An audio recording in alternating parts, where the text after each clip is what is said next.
time that I'm actually speaking about this. It's the idea of connection between Rabbi Shimon Bar Yochai, Lag BaOmer, and the Kehuna and the priesthood, right?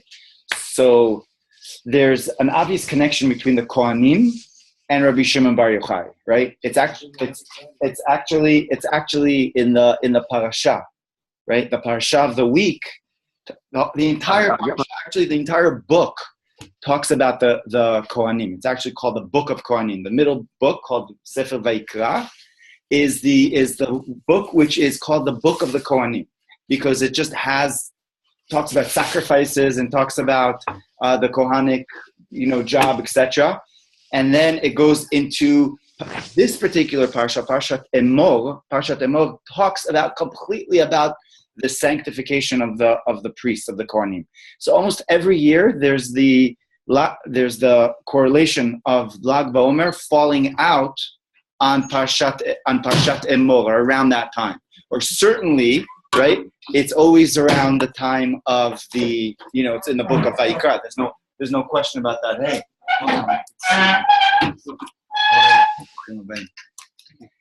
So I want to zone in with the connection between the Kohen, the idea of the Kehuna, and Rabbi Shimon Bar Yochai. What's the connection between those two aspects, right?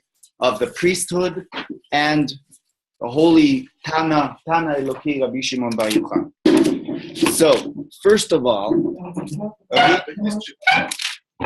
there's an interesting correlation just from the parasha itself. The parasha itself is the name of the parasha is Emor, but then it says Emor el hakohanim bnei Aaron ve'amarta alehem ve'nefesh lo yitama be'amav, translating, you should speak to the Kohanim, the children of Aaron, right? And you should say to them that they should not be defiled by it goes all to all those details. So the commentaries all ask, what does it say? Emor ve'amarta. Why does it say you should say and then speak to the Kohanim, and then you should say to them? You're already speaking to them. What do you have to say anymore, right? So commentaries ask that. Rashi, who's the major commentary on the Chumash, basically says, what is Emor ve'amarta? Says like this: Lehazhir gdolim al haktanim. Lehazhir, translating in Hebrew, anybody knows modern Hebrew? Yeah, be careful. Lehazhir. If you learned that in Ulpan, tizari. Something like that. It means be cautious. What did he say? Oh, when you say that, okay. Does that air conditioner go on by any chance? You want to open it with the blower? I can open it, but I'm not sure it would be cold. Yeah, we've hit summer season over here, guys. Really, it's just that's cold. Okay, freezing. Need a jacket.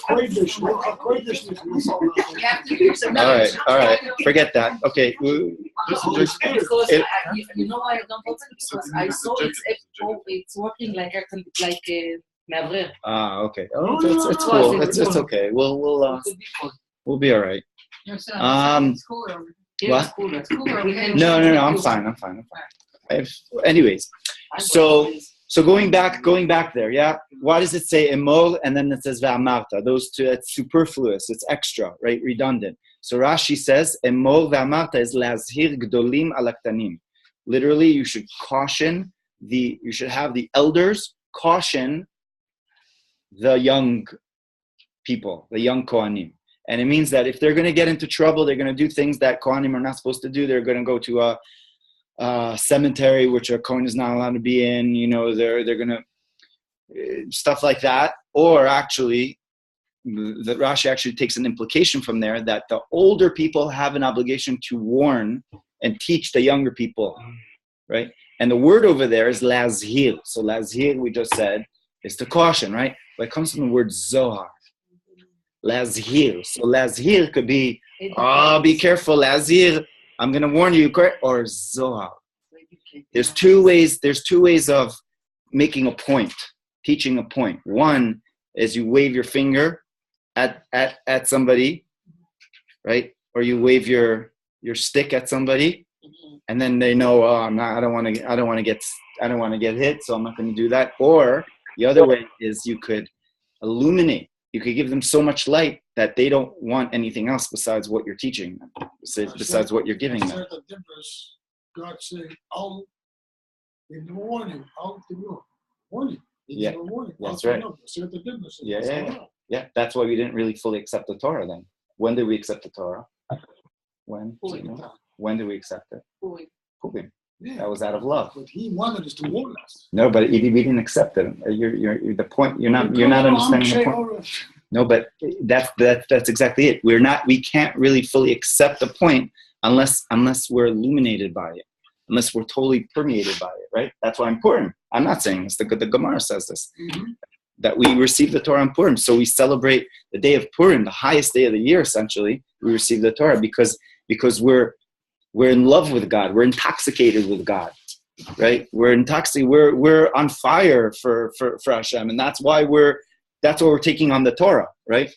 So lazhir. So we've got this allusion to the Rabbi Shimon Bar Yochai, the Zohar, the book of the Zohar, which is the book of ultimately the book of splendor. The connection to Rabbi Shimon Bar Yochai is right there at the beginning of the parsha, right there and then.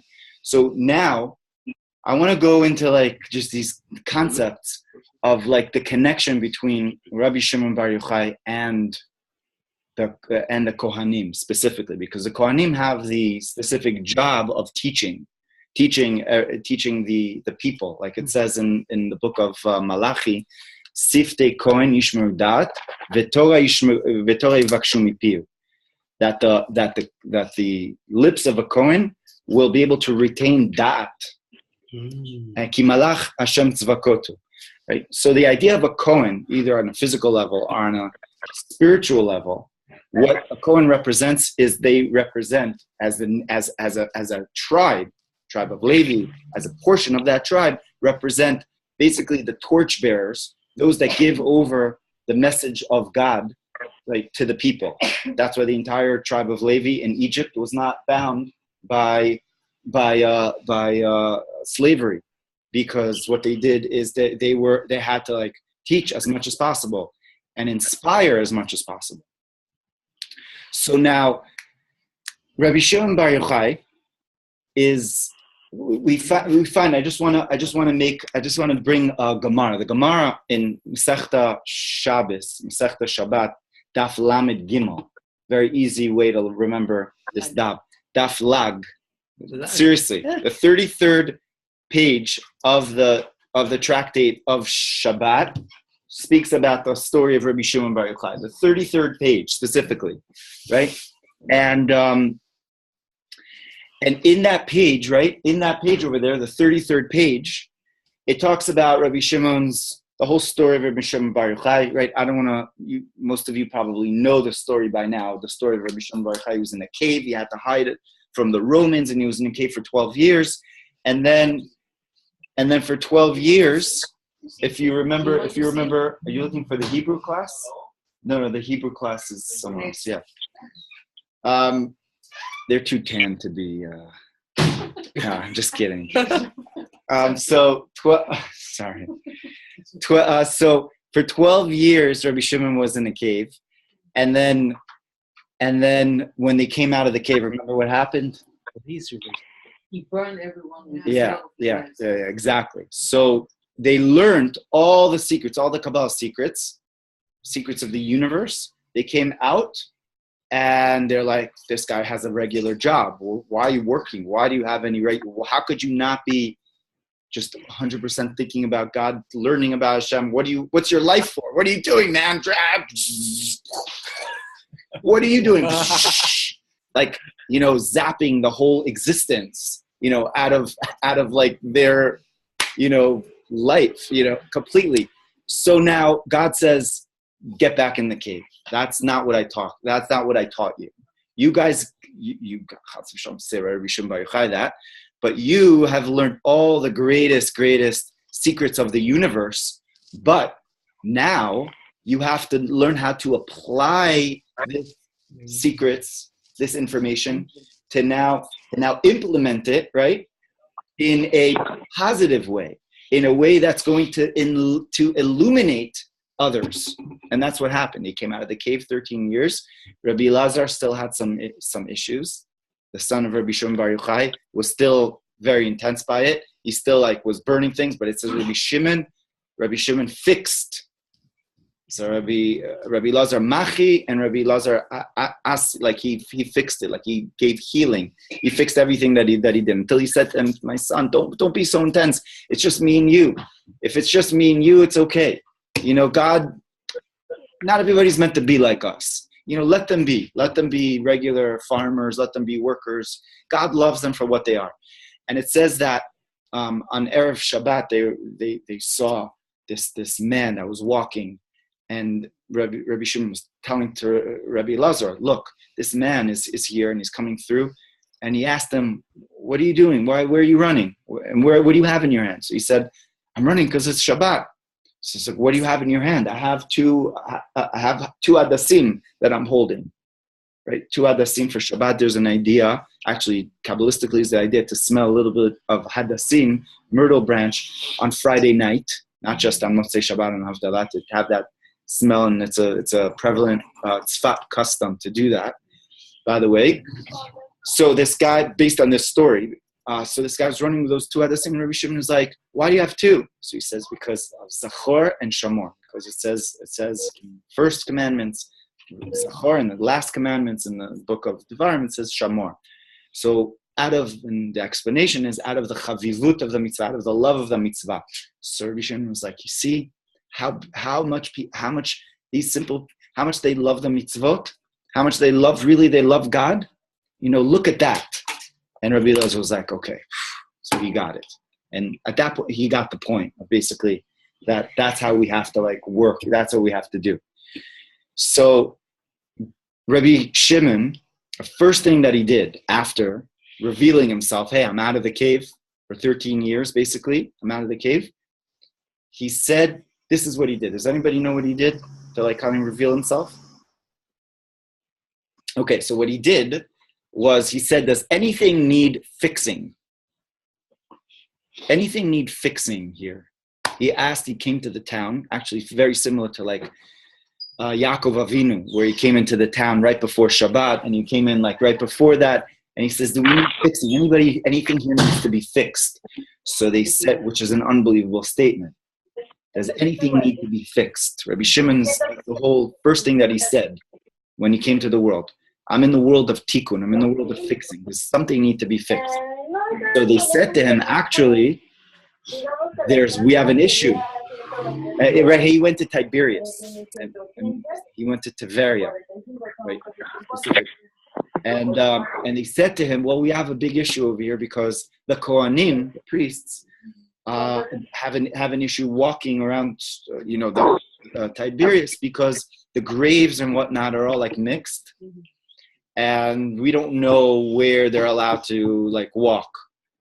So Rabbi Shimon said, so Rabbi Shimon took upon himself, not on Shabbat, after Shabbat, to go, and actually what he did is he planted, it's called turamusim, certain types of beans in the around the area, and everywhere that grew, that was a sign that there wasn't a grave there. If it didn't grow, it was a sign there was a grave there, and that's how Rabbi Shimon marked basically the entire area and where Kohanim could walk.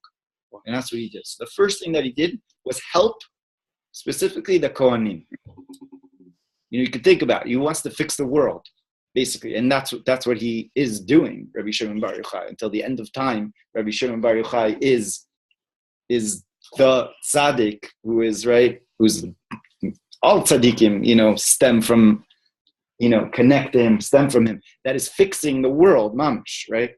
That's why in a couple of days, there's about 500,000 people are going to flock to Rabbi Shimon Bar Yochai, and why, right? Because Rabbi Shimon Bar Yochai, the power of Rabbi Shimon Bar Yochai is fixing the whole existence, the whole universe, right? So he said the first thing that he says, what is there to fix? I want to fix a certain population, a segment of the population, which is the Kohanim, which is a small segment of the population. And right there and then, there's an allusion to the connection that Rabbi Shimon Bar Yochai had with the Kohen, with the priesthood, with the Kehuna, right? Because he felt that it wasn't just Stam, the Kohanim, on a physical level, on a spiritual level, have a very important job to do in this world, and therefore they need to be tended to first, right? And we need to like start with them, and then we start with them. We have like basically an army of people that are on this page. So another connection, before we go like deeper into this, another connection that there is with Rabbi Shimon Bar Yochai is that we're in the 5th week of the Sfirat HaOmer, which is the week of Hod. So this week is connected to the Kohanim, to Aaron, right? Because we've got Chesed is Avraham, Gvura, Yitzchak, Tiferet is Yaakov, Netzach is Moshe Rabbeinu, and we've got Aaron is Hod, right? Why is Aaron Hod?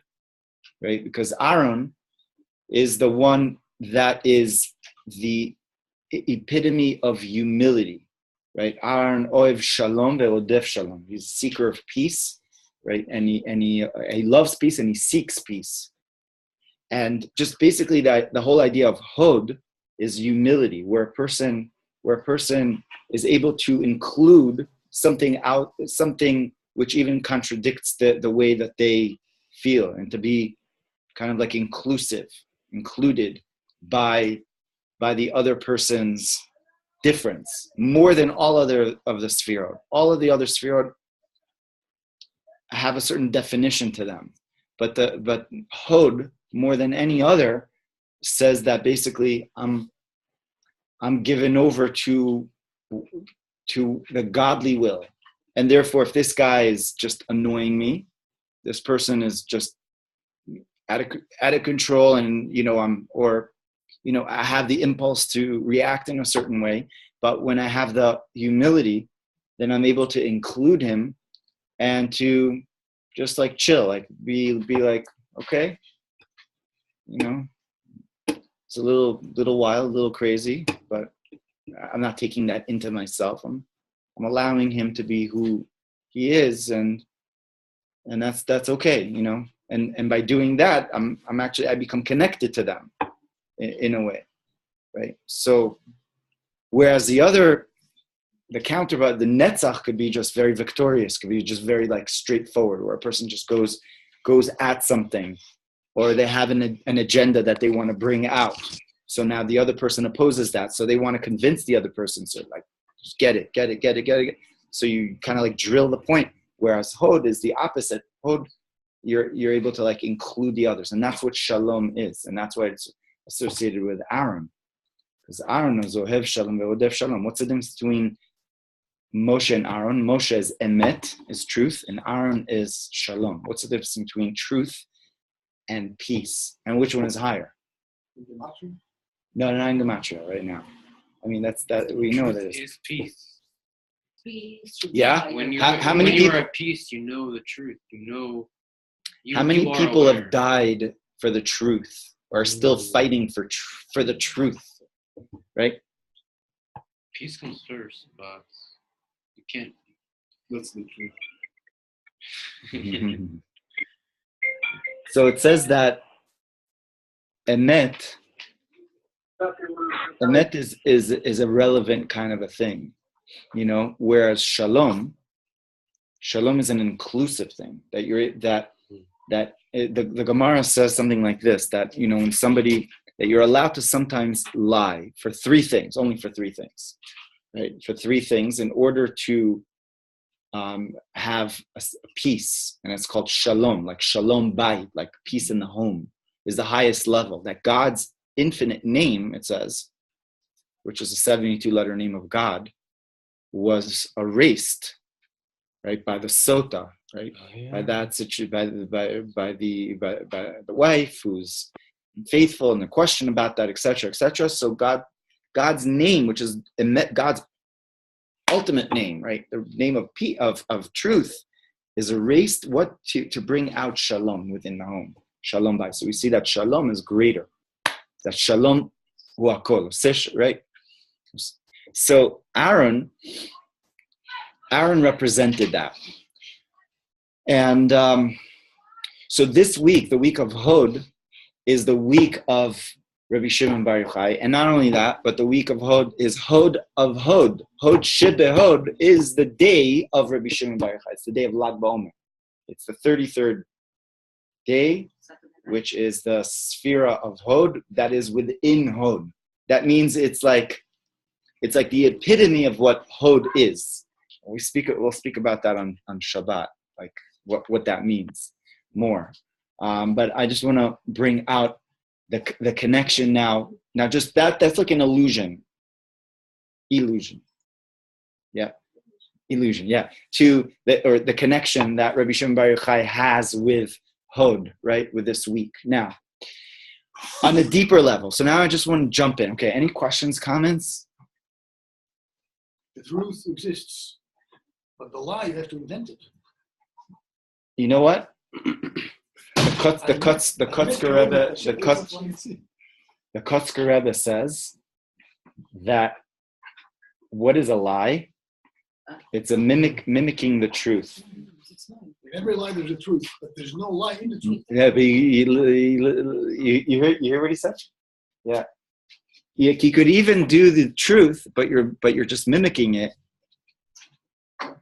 It's really a lie.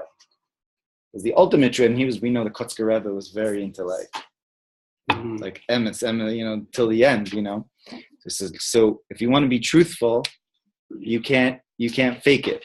It has to be you. You're not taking on someone else's identity, or you're not actually you're really yourself. But there's a danger in that, because that danger of truth, being truthful, could be kind of like bouldering others, in order, or other people may get hurt by that expression, right, of truth.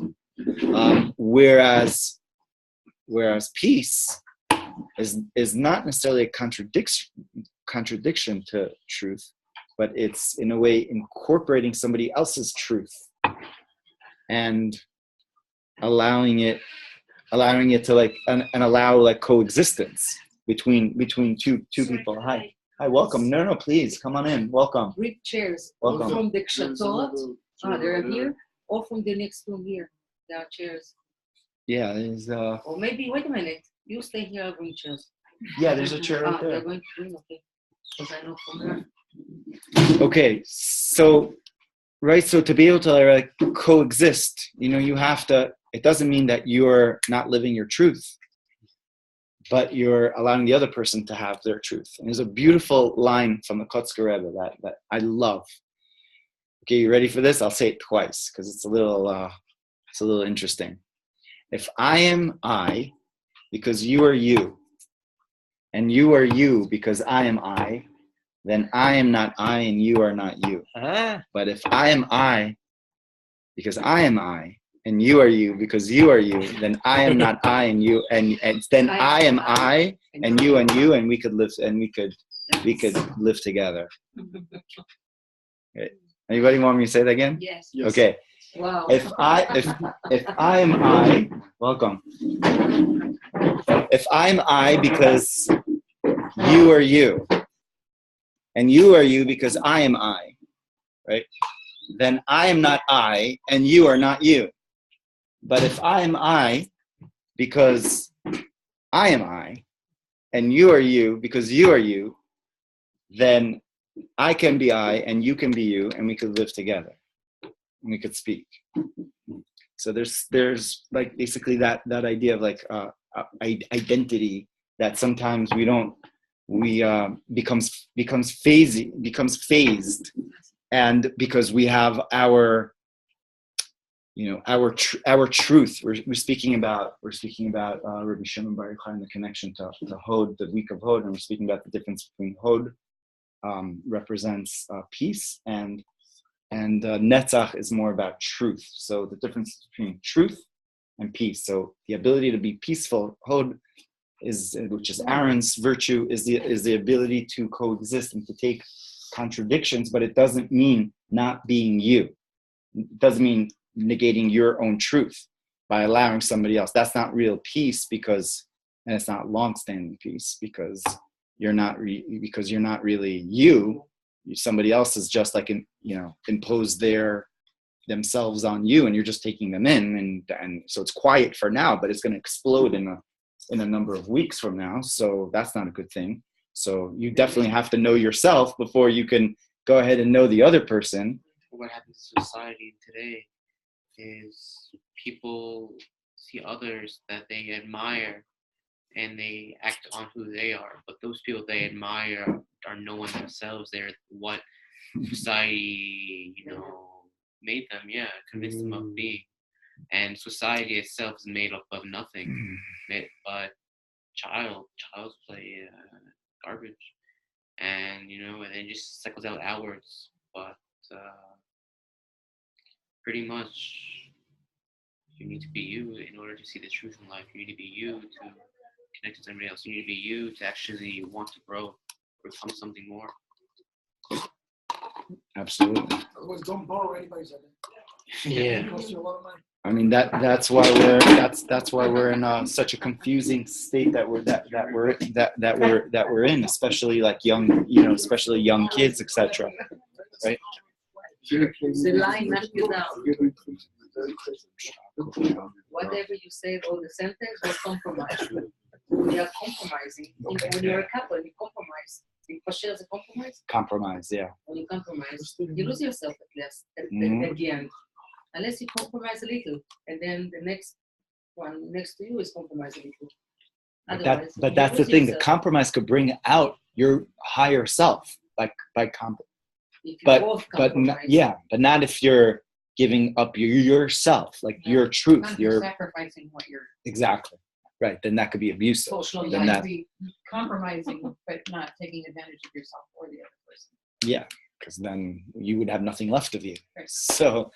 That's what the Alter Rebbe said. Alter Rebbe said, you're one big zero. One big zero. Big bitu. Okay. Okay. So now I want to focus in on the connection to Rabbi Shimon Bar Yochai, basically on a deeper level. So we saw all those kind of like proofs or different sources to Rabbi Shimon Bar Yochai and the Kehuna and the priesthood, right? So now, what does that mean on a deeper level? So, very interesting. There's an allusion to Rabbi Shimon Bar Yochai. It's brought down by the tzaddikim in the Torah, right? The beginning of the Torah. If we count 33 words from the Torah, we get tov, that it's good. That the light. It says that the light was good. Tov in Gematria is 17, in numerology is 17. And basically we have from 33 days of the Omer until the end of the Omer cycle, we have another 17 days. So that the light was good, that the light is Rabbi Shimon Bar Yochai, and it was good. Now there's the ability to transform that negativity of why the Omer, was a negative time, which is basically a lack of peace, right, between the students of Rabbi Akiva, that they died because they weren't able to have that peace within them. Rabbi Shimon Bar Yochai fixed that, right, and he brought that light of Tov, right, to the world. Light is Gematria 207. No, I'm not light. It's in Tov. Yeah, right. Yeah.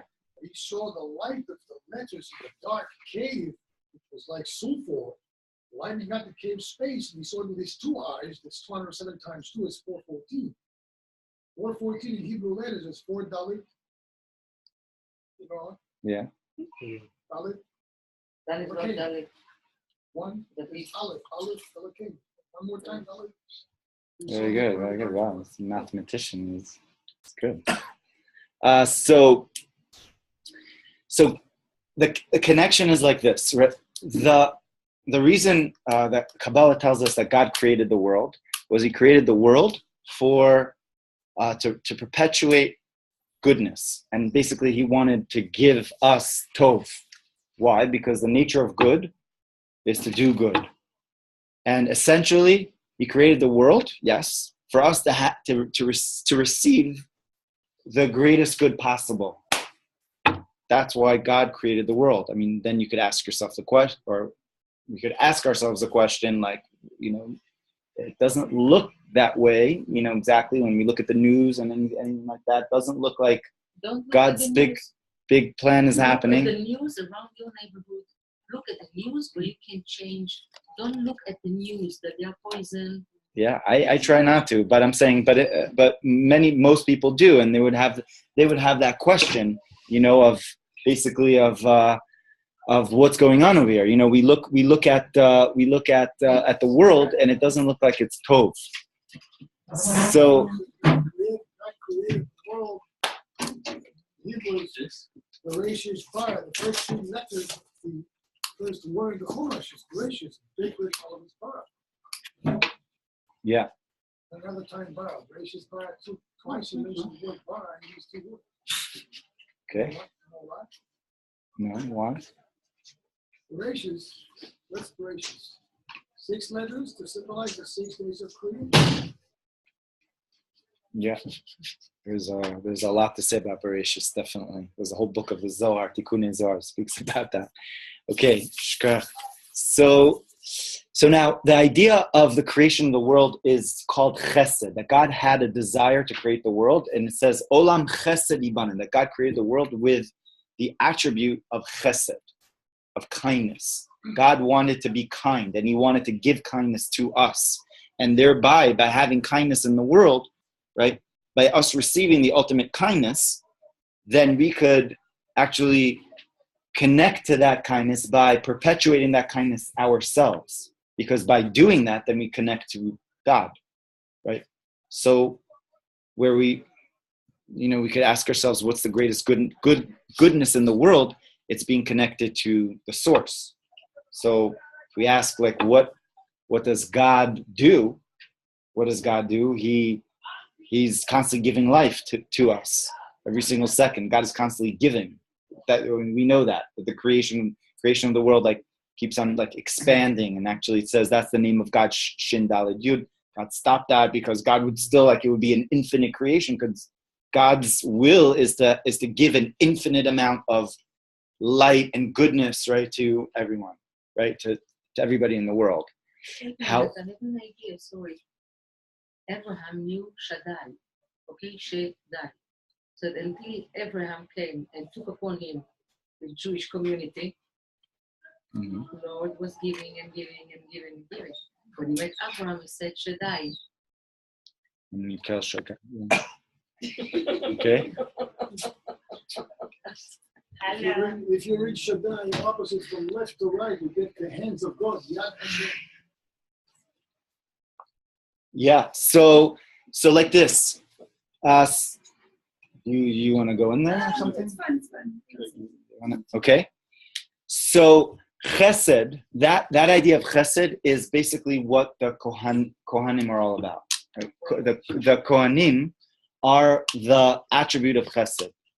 Yeah, we've got the idea of ish chesed, that the Kohen is a ish chesed. Now we've got 2 types of Kohanim, or categories of Kohanim, right? Just basically we started off that subject before about God desires to do good, and God's whole intention of creation is for us to receive the highest good. Like, we could spend the next 2-3 hours just discussing that idea. I mean, I'm comfortable doing that. I could go into that. I think it's a very, very important subject. I just want to say, before I go into the chesed aspect of Kohen and Kohen Gadol and the regular Kohen, is that why don't we see the ultimate good right away? So Kabbalah teaches it's because we're meant to reach that good by earning it. In other words, by us being active partners in receiving that ultimate good, as opposed to just receiving it for free. So we know that when we receive something for free, it could be nice, but we don't really appreciate it. You don't really care that much about what you're getting for free, that money or anything that you're getting, that gift. It's just like, you didn't work for it. I appreciate it. What? I love presents. Okay. I changed myself to be this. Okay, good. Yeah, but when you were a child, for example, and that like basically an immature kind of mentality of just when you get a gift, yeah, you could appreciate it, but you don't feel like it was you. So the whole purpose that really God is holding off for us to be on the level to really receive the ultimate good. And the ultimate good is not just here, take it all, even though God wants to do that, but he wants us to be able to take it all and feel like we're working for it because thereby we have the greatest satisfaction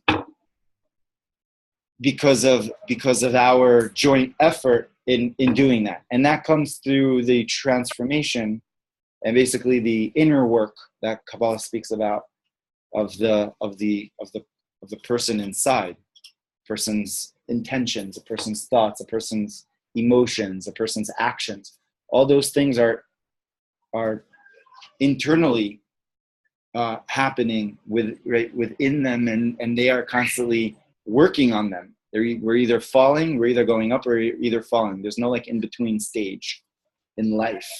Every single moment, either going up or going down. Rabbi Nachman says that in one day he would go through like 1,000 ups and downs.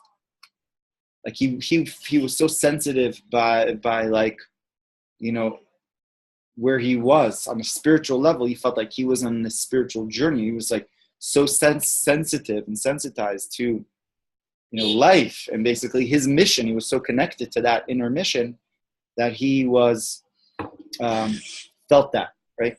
So that's really the journey of life, and that's why we have Kehuna to 120 to be able to like really refine that self, ourselves, in order to ultimately receive that ultimate good. So the ultimate good is for us to be able to really be like God, right? Because if we are like God, then we're receiving the ultimate good. And so what do we know about God? And this is, by the way, Midrash says this: you want to be close to God, hidabek b'midotav, like be connected to his attributes. Kadoshim tiyuki kadoshani, I'm holy, be holy because I'm holy, right? The whole Torah starts off with God clothes the naked, right? Adam and Chava were unclothed, and he made clothes for them. And at the end of the Torah, it says God buries the dead, takes Moses, he takes Moshe Rabbeinu. So the whole idea of the Torah starts with Gemilas Chasadim, ends with Chesed. The whole idea, basically, of Torah's Chesed. The Torah is the Torah of benevolence, right? And essentially, the whole our whole life mission, and and the study of Torah and mitzvah are there to really transform us to be able to be godly, more godly individuals, and to be able to perpetuate that chesed, right, to the rest of the world. Now, so that chesed is exemplified by the Kohanim. The Kohanim, that's why the Kohanim give the blessing every day in Israel, and outside of Israel, depends if you're Ashkenaz or Sephard, But that idea of the ability to bless, where does the ability to bless of the Kohanim come from? So the blessing of the Kohanim is because they're connected to the source of blessings, which is what? It's explained according to Kabbalah. It comes from the source of Chachma. And they are on the right column of the Kabbalistic spectrum, which is, the source is Chachma, which is Koachma, the power of what? And from that power, right, they have the ability to channel down blessings to the rest of the people, right? It's an unbelievable thing to receive that blessing, and also to impart that blessing. And that blessing is really is a huge thing, because we actually say a blessing on the blessing. God sanctified us with the holiness of Aaron, and he commanded us to be able to bless the people, right, of Israel, right? And through what? The ahava, through love. So the Kohanim draw down chesed A Kohen is called an Ish Chesed, right?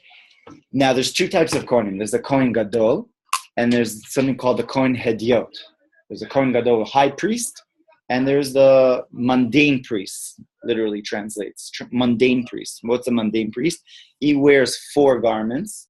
High priest wears 8 garments. And there's only one of them. So what's the difference between the Kohen Gadol and the Kohen Hediot? So it's explained in the books that the difference is that Kohen Gadol is called Kohana Rabbah, the high priest, is the level of Chokhmah, is the direct channel of Chokhmah in this world. And that's why the Kohen Gadol was able to go into the Holy of Holies, right? Which is that place of like supreme holiness that only happens once a year. And he went in there. Why? Because he's rooted in that very, very high source. And that's the level of the high priest. The regular priest stems from Chokhmah, right? But he's basically the idea of the chesed, ish chesed. He's able to just perpetuate chesed. That's what the regular Kohen is about. But chesed comes from the right column, and it's an offshoot of chokhmah, which is the ability to impart. There's an interesting story that they say about the Berdichever. Levi, you heard of Levi Yitzchak Berdichev? Levi Yitzchak Berdichev had many opponents to him because he was so out of the box. Not only the Hasidim disliked him, but even within his own colleagues, he had many that opposed him. And a lot of times it was like this, like different tzaddikim opposed other tzaddikim, even within the same, Hasidic, and we don't understand why. But in this situation, you'll understand a little bit. So his main opponent was of Levi Yitzchak Berdichev, was Reb Baruch of Mezabush. Reb Baruch of Mezabush was a grandson of the Baal Shem Tov. So that's like huge, like lineage, aristocracy that he had. Levi Yitzchak Berdichev, in and of himself, was just saying his name, by the way, is a huge like segula for like many things. Just saying, or Levi Yitzchak ben Sarah Sasha, like says wakes, opens up like the gates of mercy actually up above in heaven. Say there's just, by the way, there's like a chamber. There's a chamber that was created in heaven for Levi Yitzchak Berdichev, which is the chamber of ahava, that level of love of Ahavas Yisrael. So, anyways, the Reb Baruch of Mezabush very much opposed Reb Levi Yitzchak Berdichev, and you could ask, why? Why would he oppose him? So on a certain Yom Kippur, Reb Baruch was like, I know what the Berdichever is going to do. He's going to pray like this. He's going to do all these. He's going to have all these mystical, kavanot, all these mystical ideas and everything like that. And I can't believe that he's doing all this. So some of the followers were asking him, Rebbe, like why? Like what is going on over here? So he said that as long as Levi Yitzchak Berdichev is here now and in this world, he's acting as the Kohen Gadol. So God doesn't have to give us, like the Mashiach doesn't have to give us the temple or anything, because he's got like a working Kohen Gadol already, like doing his thing. Levi Yitzchak Berdichev. So, I don't need any Kohen Gadol. So, if Rav Levi Yitzchak Berdichev was the level of Kohen Gadol in his days, right? That we're talking about, like the late 1700s, right? Maybe late 1700s. Rabbi Shimon Bar Yochai. Rabbi Shimon Bar Yochai is called the Kohen Gadol. Is called like the high priest, the Kodesh HaKodashim, going into the Holy of Holies, right? Every single second, right, of his life, actually, where it says at the end of his life, the Zohar says in the Idra, right, on the day of his passing, he says that I've in the Idra, it's called the Idra. That's the writing of the Zohar on the last day of his life. He says, Bechad katirna it katarna, that I am one with God all the days of my life I was one with God, that every single second I was not removed from the connection to God. Every single second of my life I was connected to God. And now at this point, the last day of my life, I'm connected even much, much more. The last day of his life, Lag BaOmer, he revealed all the greatest secrets. And the word that is used, chad katirna, what is used is ketoret, which is the incense. And Rabbi Shimon Bar Yochai's like connection, or what he says is his connection, right?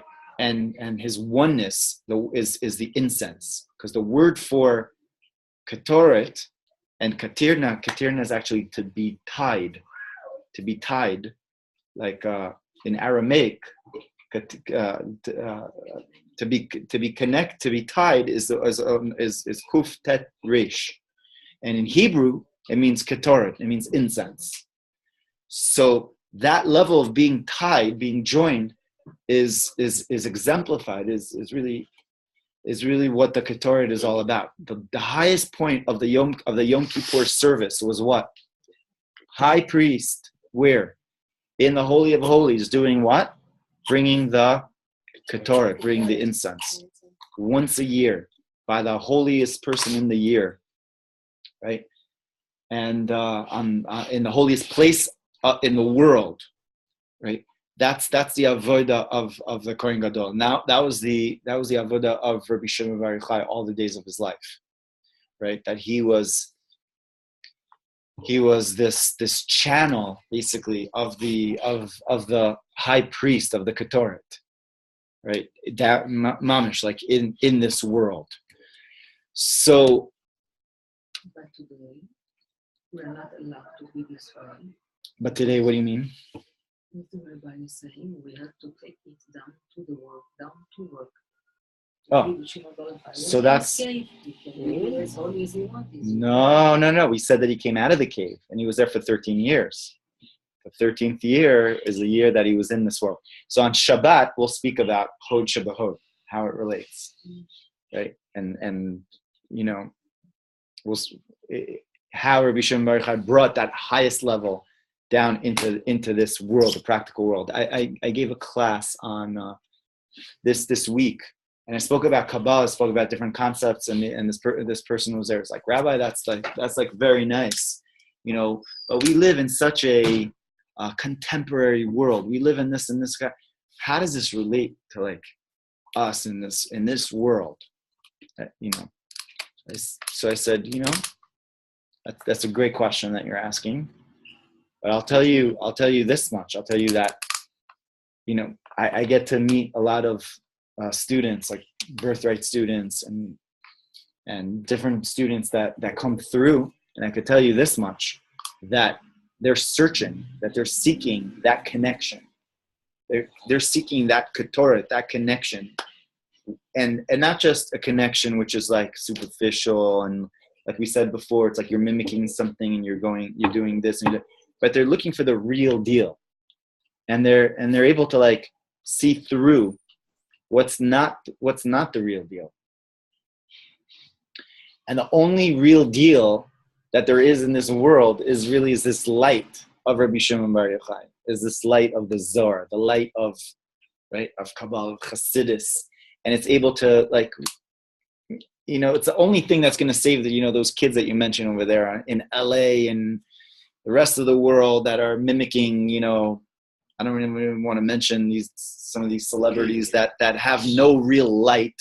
I mean, they have a talent or whatnot, but it's not what are they really giving over to other people? You know, they're making a ton of money off people that are just, you know, buying into their culture. But they're doing something good. What? They are doing something. No, they're searching. They're all searching. I believe on everybody's ultimately searching. Otherwise, you know, I'd like to think that, you know, and you know that all people have their travels, their journey, that eventually they'll reach a place, they'll realize that it's not here. I don't get anything out of this place of rock that doesn't give me any water. That, you know, there's dead end It's very place. rare for a person to do that. Most people are consumed by the environment and lost within. They forget their own individuality, forget who they were at the beginning. Yeah. And they've been completely absorbed into whatever it is that's around them. Yeah. You're right. I mean, it's a sad thing. I don't like to think that much, you know, I but it's maybe reality for now. But that's why the Zohar is called the light of the Zohar is what is going to bring Mashiach. That's what it says in the intro to the Zohar. That with this book, in Tikkun Zohar, it says with this book, we will come out of Mashiach b'chesed. The words is b'chesed u'berachim. That behai sifra yifku mi begaluta b'chesed u'berachim. That with this book of the Zohar, with the Zohar, the teachings, the light of the Zohar is what allows us and those people that, you know, are consuming those things, right, that are drinking that Kool-Aid, to be able to have the real Kool-Aid, right, to have the real light, right? And it goes back to what we were saying at the beginning, that's a connection also to the Zohar, to the Parsha, and more v'amarta, you should say. So we have, actually, it's interesting that the word for love in French is amour, right? And in Spanish also. Yeah. It's in Spanish, not in French? So it's in both, yeah. That's Italian. So it's Italian. So it's interesting. Amor, right? So it's interesting because it for sure has to come from this parsha. Emo, right? Emo, and the word is emo, speak to the Kohanim, and that they should speak to the others. Emo, that they should speak, they should show love to the others and show them what? The Zohar. Emo v'amak lazhir gdolim, those that are great. Gadol, by the way, Gadol is also another word for chesed, for the Kohanim. Kohen Gadol, Gdolim alaktanim, the big people that have information, that have knowledge, that have light in order to illuminate the others. So, within you. If somebody in the street who is an unbeliever, Yeah. the course, Yeah. and he laughs at you and you believe in the Mashiach and asks you, where's your Mashiach? You're hungry, you're cold, you're out the street, you live in a card box. Where's your Mashiach? What do you see? Mashiach is in the gates of Rome, and he's The in. answer to the word "where is Mashiach" is inside the word Mashiach in Hebrew. Read me the word Mashiach. Okay. M-Shi-U-K. Now Okay. read it left to right. You get two words. What are they? Aha. It's Chai, which is alive. Okay? Very good. Where is Okay. he? He's Sham. You look for it. Look for Very it. good. Yeah. Excellent. He's alive within you. Somewhere. So that's the idea, my friends. You know, the idea is that we're all, you know, a nation of priests. It says, right? We're a nation of priests, right? That the idea of the Kohanim again is that the Kohen is about teaching, is about imparting, is about giving over, but teaching in a way of love, teaching in a way of kindness, which is what is going to change, which is what is going to help others, right? In the true sense, to really to transform more than other ways, other ways of teaching. People really know what happens in the Azara Kodesh Kadoshim of this Kohen. They know. Go ahead. Because I'm writing a script. I know, right? It's a loaded question. I'm going to clear the fog because I'm writing a script for my film, which is called Kohanei HaMishkan. Oh, okay. Very By cool. Hanukkah, God's willing, I finished to write the script. Mr. Spielberg will be there. Okay. So you will see what really happens. Oh, man. Wow. Miss Stevenson. Okay, that will impart on Los Angeles over there. Maybe we could give over that light over there to LA. Full circle. Okay, so that's the idea for today. So that's a connection between Rabbi Shimon Bar Yochai and the priesthood and the Kohanim. Lots of concepts there. Again, just to give a quick recap over there. There's a connection between the Hod and Rabbi Shimon Bar Yochai, the idea of inclusiveness, of having peace, right? He's the one that brought peace, and they stopped dying on that day, right? That's the idea of Aaron. And then also that he is the one that started to fix things. And what did he first start to fix? Actually, the idea of the Kohanim, what they need, and to make sure that the graves are cleared for them, and that they know exactly where they could walk and how they could be purified. And on a deeper level, on a Kabbalistic level, the midah of Chesed is the midah of Tov, is the midah of giving light, is the idea of giving, and it's the 33rd word, right? And that's the 33rd day is the day of Rabbi Shimon Bar Yochai. And therefore, the whole idea of Chesed, being an Ish Chesed, not just a regular Kohen, but he is the Kohen Gadol. Rabbi Shimon Bar Yochai is the idea of Chochmah, right? Chochmah of Kedusha, and he receives from that place, or receives in that place of Keter, of incense, right? He is, right, connecting the entire world, connecting us on the level of incense, is the connection that he has to draw down, blessings really to the entire world. So what we could do is we could, first of all, emulate the midah of the Kohanim, and the Kabbalah and the Zohar teach us how to do that by taking that light and really perpetuating it again, by being a Ish Chesed, right, and bringing it down to the rest of the world, right, to the rest of existence. And by doing that, lahazir gedolim al ktanim, we have the ability to make a difference with whatever knowledge that we do have. We have to make sure to be able to also impart that, give it to others who need it, and not just keep it for ourselves. Because you have to know how to show it. You have to know how to share it the right way. Absolutely. You have to be ready to. Yes. Or if you have the truth, you have the knowledge, everybody's gonna want it. They'll tell their tails for it. Mm-hmm. But you have to be ready to give it to them so that they can truly understand and appreciate it. For if you are not ready when you give, then you'll be telling something that is incomplete and exactly only leads right. to a dead end. For sure. That's why you have to be. There's a time. That's why Rabbi Shimon had 12 years in the cave, right? And actually 13 years. So it wasn't.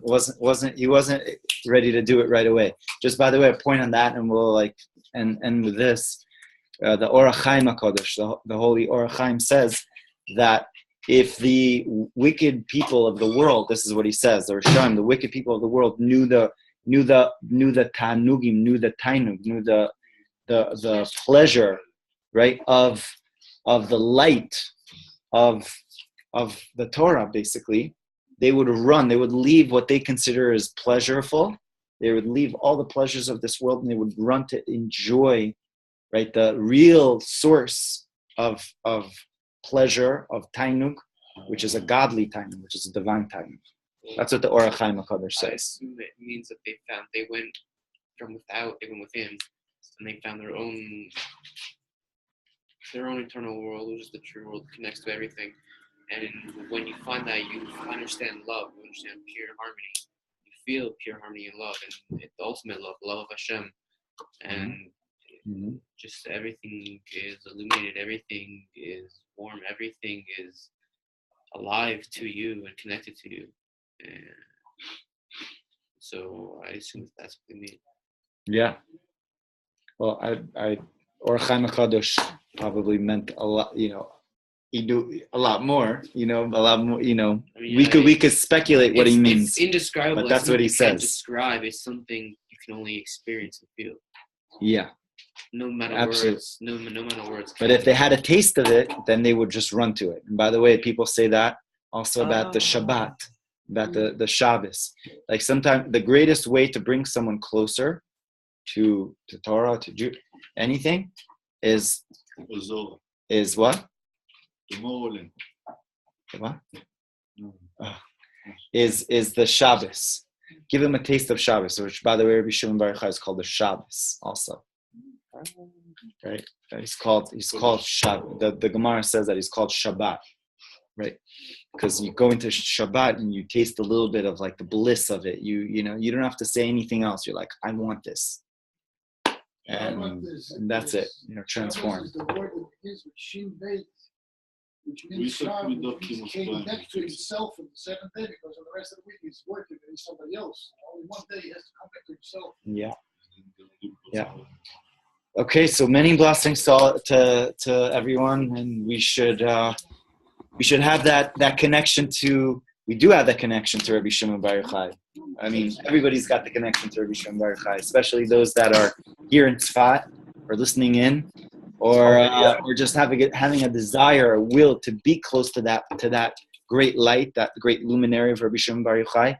Then we are connected to Rabbi Shimon Bar Yochai. We're connected to that Torah. We're connected to that incense, and we're one with the great neshama of Rabbi Shimon Bar Yochai. So may his merit protect us all, and may we see the ultimate redemption of the Zohar illuminating down into this world, into every facet of our lives, every facet of this world. Amen. So Shabbat Shalom, everybody.